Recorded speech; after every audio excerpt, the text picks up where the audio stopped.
I showed up at my family's holiday brunch with my kids. My father smirked. "Your presence always complicates things. You should just go." My sister laughed. My kids asked why Grandpa didn't want us. I just replied, "Let's go home." And we drove away. An hour later, my mother called, "Why is the bank card blocked? We can't even pay the brunch bill." I ignored them until they went crazy and finally made me angry enough to do something about it, to do something real.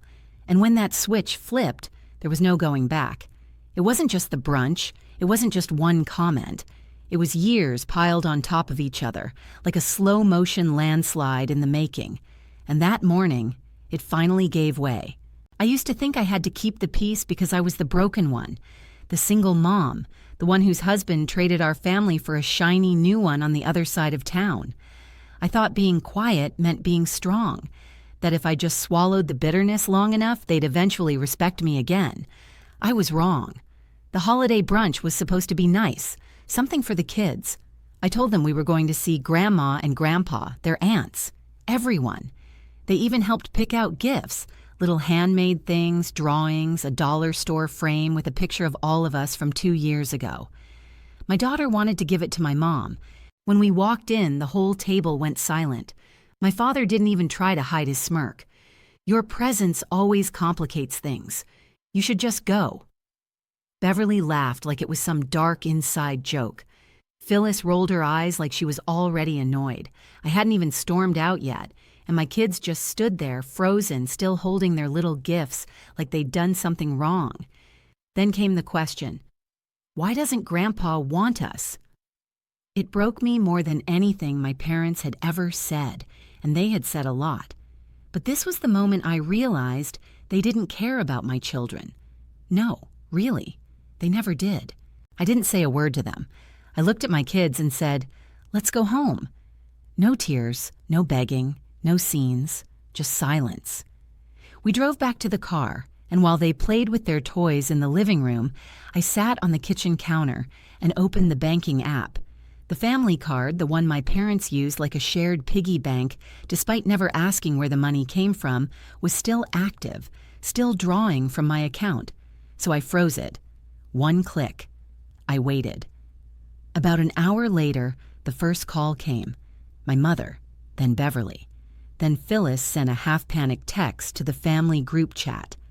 "Why isn't the card working? We can't pay for brunch. Are you home? Can you check on it?" Then another one came. "Did you tamper with something at the bank? Was there fraud?" No, just me. No one asked if the kids were okay. No one asked why we left, not even my mother, who always claimed to love them so much. The only thing that seemed to matter was the bill. That's when I knew I'd been holding up an entire house of cards, and now I was ready to knock the rest of it down. The morning after the brunch, I woke up feeling lighter. Not happy, not yet, but clear. For the first time in years, I wasn't pretending. I wasn't the apologetic peacekeeper, the invisible wallet they turned to every time someone else in the family made a mistake. I was just done. I made pancakes for the kids. They were quiet, still unsure if they'd done something wrong. I told them we'd have our own brunch next weekend, just the 3 of us. Maybe we'd go to the zoo afterward. My daughter nodded. My son said nothing, just hugged me without asking. Then the phone rang. Beverly. No apology, no explanation, no mention of what happened at brunch. "Hey, rent's due today, and Mom said maybe you could send it since her card is frozen for some reason." That was it. Like she was ordering takeout. I didn't even argue. I just ended the call. Nothing left to say. Beverly has been living in that downtown apartment for 2 years. It's too expensive, and she's been late on rent more times than I can count.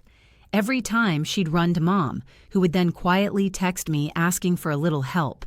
I said yes every time. I justified it. I told myself Beverly was younger, that she was figuring her life out, and I was just being supportive. But what I really was stupid. I gave because I thought if I kept giving, they would eventually respect me, maybe even love my children the way they deserved. That if I just filled every gap, they would see me as something more than the family embarrassment, the single mom, the one who got left. That fantasy died yesterday, 2 hours later, my mother called.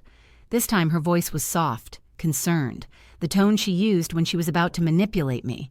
She asked if everything was okay, if I'd frozen the card by accident. She said Beverly was in a tight spot, and it would mean so much if I could just cover her rent this one time. I asked her why she didn't mention what Dad said to me, or the fact that the kids hurt him. She paused, then changed the subject. He didn't mean it. No, really. I told her I wasn't sending anything. She started to say something else, but I hung up.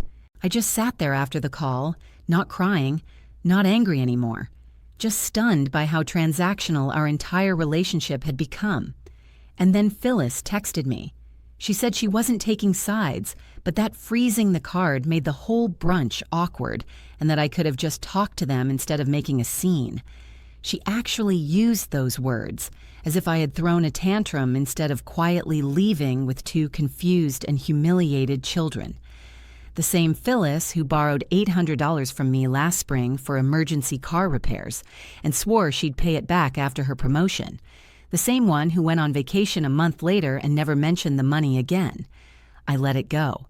I told myself she had a new job, a lot on her mind, that she'd pay it when she could. Now I saw that silence differently. They all assumed I would just swallow the disrespect again and again because I always had. But now I wanted that money back. I wasn't going to ask nicely. I was going to take it, and I knew exactly how. It wasn't about the money. It was about drawing the line, the one they'd never seen before because I'd never had the guts to draw it, until now. Phyllis hadn't said a word to me since the brunch. Not a call, not a text about the kids, nothing. Then, 2 days later, out of the blue, she sends me a picture of her new shoes. "Thought of you," she wrote. I stared at the screen for a long second. Designer shoes, the kind she used to say were too fancy, unless they were being given to her. She definitely treated herself this time.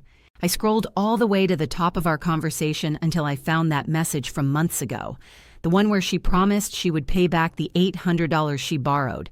She had called me crying that day, said her car wouldn't start, and the mechanic said the entire electrical system needed to be replaced.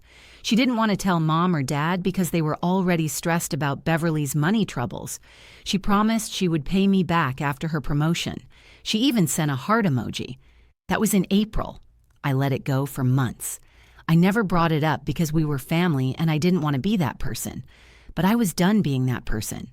So I opened my banking app and sent a formal request for $800. No message, no explanation, just the number and a due date. Today. 5 minutes later, she messaged me back. "Are you kidding me right now?"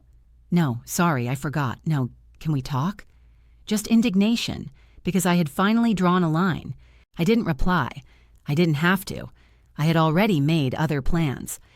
I called the travel agent I used to work with years ago and asked if there were any last-minute deals for a beach resort. Nothing huge, just a warm place with a pool and room for the kids to breathe. She found one, a cozy cabin-style suite at a family-friendly place with a kids' activity center.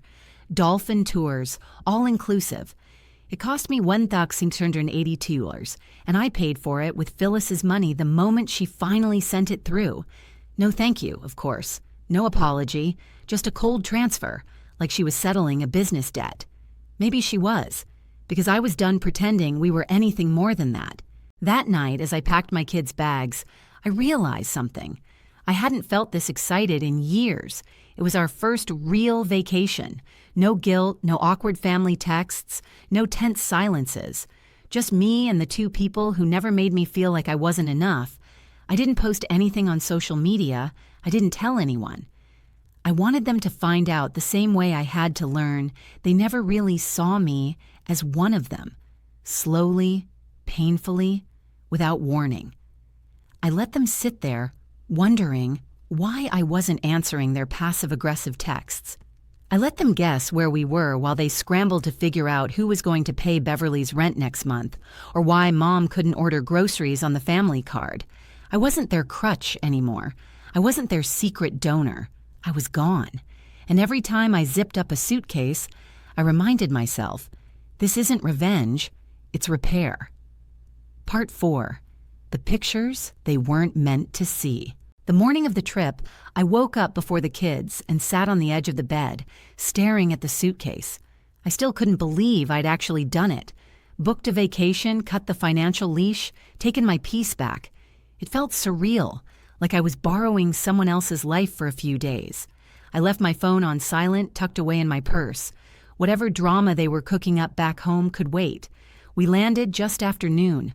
Warm air, palm trees, the sound of waves instead of tension. The kids ran straight for the beach like they'd been waiting their whole lives. I took a picture of them standing at the water's edge and smiled. A real smile. For the first time in what felt like forever. Later that night, after the kids were asleep, I caved and checked my phone. A dozen missed calls, mostly from Mom and Phyllis. A voicemail from Beverly crying about an eviction notice. I didn't listen to it. I opened Instagram instead. I'd posted one picture, just one, of a sunset. No faces, no tags, just a quiet hint that I was somewhere better. But it was enough. Phyllis had commented underneath it. "Wow, must be nice using family money for personal vacations." That was unexpected. First, she had the nerve to post it publicly.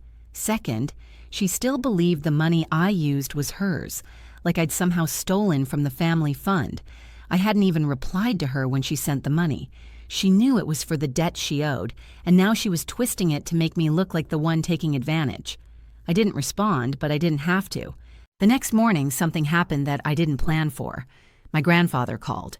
He never calls, ever. He usually just shows up during holidays, sits quietly in a corner and watches the chaos unfold. He's the only one who has ever spoken to me kindly without strings attached. When I answered, he just said, "I saw the picture. I'm glad you finally left." I didn't know what to say. He told me he was coming into town next week and wanted to take the kids out without a big family dinner, just him, me, and them. He said he had something he wanted to discuss in person. Then he added, "Your mother's not going to like it, but that's never stopped me before." That was it. He hung up. I stood there staring at the phone, trying to process what that meant. My grandfather didn't do drama. He didn't take sides. But something had changed. And if he was taking a stand, it meant there was more coming. I looked out at the beach and thought, maybe this trip was more than just a break. Maybe it was the start of the real consequences. And for once, I wasn't afraid of them. Part 5.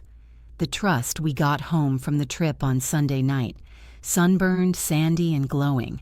The kids were asleep in the back seat before we even turned onto our street. I didn't wake them. I just carried each one inside, tucked them in, and then stood in the hallway for a moment, listening to their quiet breathing. It was the first time I hadn't come home dreading what was waiting for me. I turned my phone on, and it lit up like a dying firework. 23 texts, 8 missed calls, 2 voicemails. My mother had left a long, rambling message that started sweet and ended bitter. Phyllis had sent a series of texts, alternating between pretending nothing happened and accusing me of ruining the family dynamic. Beverly had gone from a "please call me" to a "I don't need your help anyway" in under an hour. None of them asked how the kids were. None of them asked if we'd had a good time. All they cared about was the shift, the sudden quiet void where my support used to be. I ignored every single one. I didn't even open the voicemails. The next morning, the doorbell rang. I checked the camera and blinked. It was my grandfather. He hadn't called. He never did.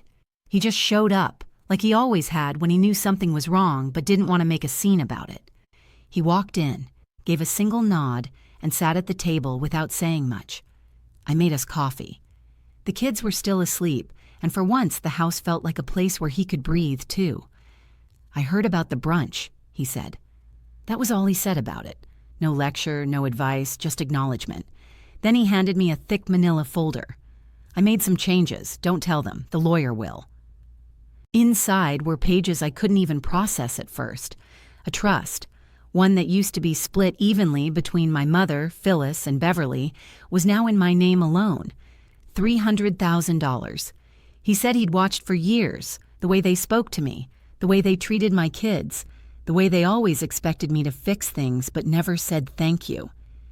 "I used to think they'd grow up," he said, "but I know now they won't." He stood to leave, and just before he opened the door, he turned back to me. "You're not the weak one. You're just the only one they couldn't control." 3 days later, they found out. Phyllis was the first to try the soft approach. She sent a text asking if I wanted to get lunch. Just the two of us. No drama. I didn't respond. Beverly left a sobbing voicemail, talking about how stressed she'd been lately and how she missed having her big sister to talk to. I blocked her. My mother sent a picture of my kids when they were toddlers, then wrote, "Let's put the past behind us. I'd love to take them out for ice cream."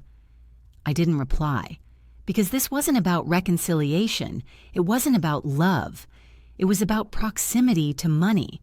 They weren't sorry for what they'd done. They were sorry for what they might lose. And by the time they realized the door was closed, they were already on the other side of it. This wasn't revenge. I didn't gloat. I didn't announce anything. I just kept living. And that was the part they never expected. Because when someone stops trying to be accepted, there's nothing left you can take from them. Part 6, the last page. They thought they would wait me out. By the next week, my silence must have started to feel threatening to them. That's when the rumors began. Phyllis told someone, maybe her boyfriend's sister, maybe someone at her job, that I had manipulated our grandfather, that I must have convinced him to change everything while he was in a fragile state. She even hinted I might have forged something. I heard about it from a friend of a friend. They didn't know Phyllis was talking about me until they connected a few dots. When they told me, I just laughed. Phyllis had always been a bad liar, and even worse at hiding her fear when she felt power slipping away. Beverly followed a day later with a long message about how family is forever and that holding grudges doesn't heal wounds. She said she was willing to talk if I was ready to come back to the table. Back to the table, as if I had somehow gotten up and stormed away for no reason, as if I was the one who broke something. Then the letter came, a real one from my mother, folded neatly, sent through the mail to my house, written in careful handwriting, like she was petitioning for forgiveness on paper. She wrote that she was disappointed in how things had turned out, that she hoped I knew none of it was personal, and that she would like to have a private meeting with me to discuss the future of the family. I didn't respond, not because I was angry, but because there was nothing to discuss. That week, I met with the lawyer my grandfather had recommended.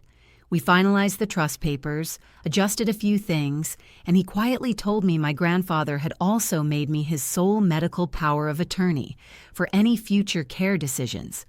It felt heavy, not like a victory, more like someone had finally handed me the keys to a house no one else knew how to take care of.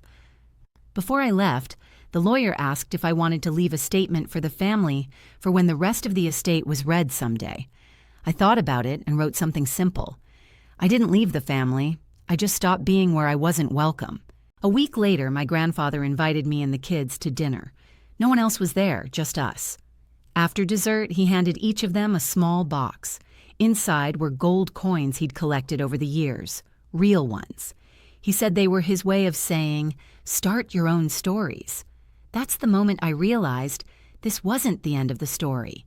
It was the beginning of when I finally got to write on my own terms. They'll keep talking, inventing new angles, hoping I'll come crawling back. But I never left broken. I left awake. The first update. It's been 3 weeks since I walked away from them, truly walked away, not just physically, but from that desperate, aching need to be accepted by people who never planned on offering anything like love. I've replayed every part of it in my head, not out of regret, but because sometimes it still doesn't feel real. How quickly they turned, how quiet the house is now, how calm I've become. I didn't plan on writing anything else, but I've been reading the messages from strangers, people who said I helped them feel less alone. Some even said they found the courage to stand up to their own families, and that's what made me sit down to do this. Because I owe all of you a thank you and maybe one last chapter. A lot has happened in these 3 weeks. The lawyer finalized everything, the trust, the changes to the estate. It's done. They've all been officially notified. Phyllis, Beverly, my mother. I didn't need to be there for any of it. I didn't want to be. Phyllis sent me a long email the next day. The tone was professional, like a legal negotiation. She said she was disappointed in how things were handled and asked if I'd be open to a conversation outside of the lawyers. I didn't reply. She followed up with a message saying she just wanted clarity on what Grandpa had promised her, as if any of this was ever hers by right. Beverly hasn't reached out, but I know from someone who still talks to her that she has moved in with a friend after failing to pay her rent. I guess she thought Mom would cover it again, and for once, Mom couldn't. Speaking of my mother, she came to my house. She parked outside for over an hour, just sitting there staring at the porch, probably waiting for me to come out and play the peacemaker one more time. She didn't knock. I didn't go out. I watched her from behind the curtain until she drove away. She sent a letter the next day, a real one, mailed to my door. She said she was sad, that I was being influenced and letting old wounds fester. She wrote that family is bigger than pain and asked me to come to her house so we could start over. There was no apology, not for what my father said in front of my kids, not for laughing with Beverly, not for letting Phyllis pretend her debt to me never existed, just more careful words designed to protect herself. I shredded the letter without reading it again. My grandfather has kept his word. We've had dinner together twice a week. He's teaching my son how to carve little wooden puzzles, and my daughter calls him her beach trip grandpa. He doesn't bring up the rest of the family, and I don't ask about them. It's an unspoken thing, but we both know what was lost and what was finally protected. As for me, I've been living actual life, not survival. I signed the kids up for swim lessons. I painted our living room a soft green that feels like a fresh start. I even made plans for another trip next spring, somewhere with mountains this time. I still have quiet moments late at night when I wonder if I should feel more guilt. When I remember how for most of my adult life, I thought keeping the peace meant letting them break me a little more each year. But then I think of the way my daughter looked at me on the beach, holding my hand and smiling like the world had opened up again. And I know I made the right choice. So, is this the end of the story? Maybe. I don't know if there will be more updates. If something happens, maybe I'll come back here. Maybe I won't. But for now, this is the last page. To everyone who followed this, who took the time to care, to reach out, to share, thank you. You reminded me that leaving isn't giving up. It's finally choosing yourself.